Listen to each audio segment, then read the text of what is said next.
जी नमस्कार। मैं अरुण भारती, लोक जनशक्ति पार्टी रामविलास का एक जिम्मेदार सदस्य और जनता का प्रतिनिधि हूं। आज आपसे कुछ महत्वपूर्ण बातें साझा करना चाहता हूं।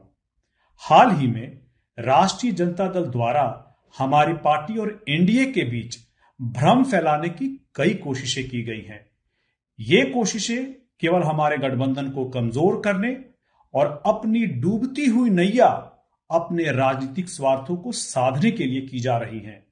हम सभी जानते हैं कि हमारी पार्टी हमेशा से जनता की सेवा और देश के विकास के लिए समर्पित रही है।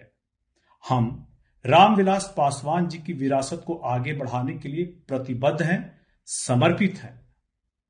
इन दिनों कुछ मीडिया चैनलों और राजनीतिक हलकों में यह चर्चा चल रही है कि हमारी पार्टी के भीतर किसी तरह का विभाजन हो सकता है। मैं यह स्पष्ट करना चाहूंगा, ये सब अफवाहें और भ्रम राष्ट्रीय जनता दल द्वारा जानबूझकर फैलाए जा रहे हैं। उनका मकसद साफ है।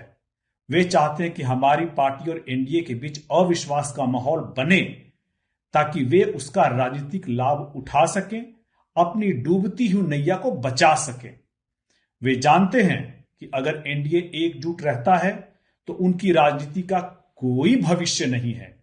इसी कारण वे इस तरह के भ्रामक बयान देकर हमारी पार्टी को कमजोर करने का प्रयास कर रहे हैं।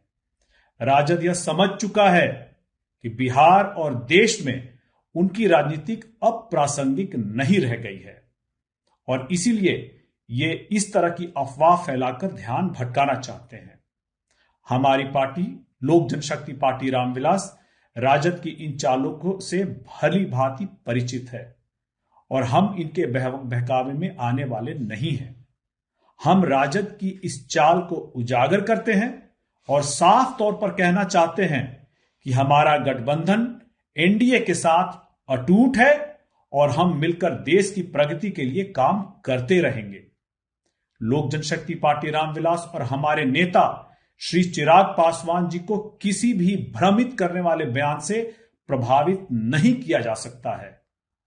हाल ही में एक राजद के नेता द्वारा हमारे नेता श्री चिराग पासवान जी को उनके साथ राजद के साथ मिलकर एनडीए के खिलाफ खड़े होने का एक सुझाव देना, एक ऑफर देना, इस बात का सबूत है कि राजद हमारे गठबंधन को कमजोर करना चाहता है ताकि वे अपनी खोई हुई राजनीतिक जमीन को वापस पा सकें। वे जानते हैं कि अगर एनडीए एकजुट रहता है तो उनकी राजनीति का कोई भविष्य नहीं है। इसीलिए वे इस तरह की अफवाहें फैलाकर जनता को भ्रमित करने की कोशिश कर रहे हैं। मुझे पूर्ण यकीन है कि बिहार की जनता भी राजद की इस राजनीति को समझ चुकी है। जनता विकास चाहती है, भ्रम नहीं। जनता विकास चाहती है, जंगल राज नहीं। हमारा उद्देश्य केवल और केवल आपके हित में काम करना है। हम विकास और सुशासन के मार्ग पर चलने के लिए प्रतिबद्ध हैं, समर्पित हैं और कोई भी हमें इस रास्ते से भटका नहीं सकता है। हम मीडिया और जनता से अपील करते हैं कि वे राजद की इस चाल को समझे और इन अफवाहों से भ्रमित न हो। हमारा गठबंधन मजबूत है और हम अपने रास्ते पर अडिग हैं। हम सब मिलकर देश और बिहार के विकास के लिए काम करते रहेंगे। बहुत बहुत धन्यवाद।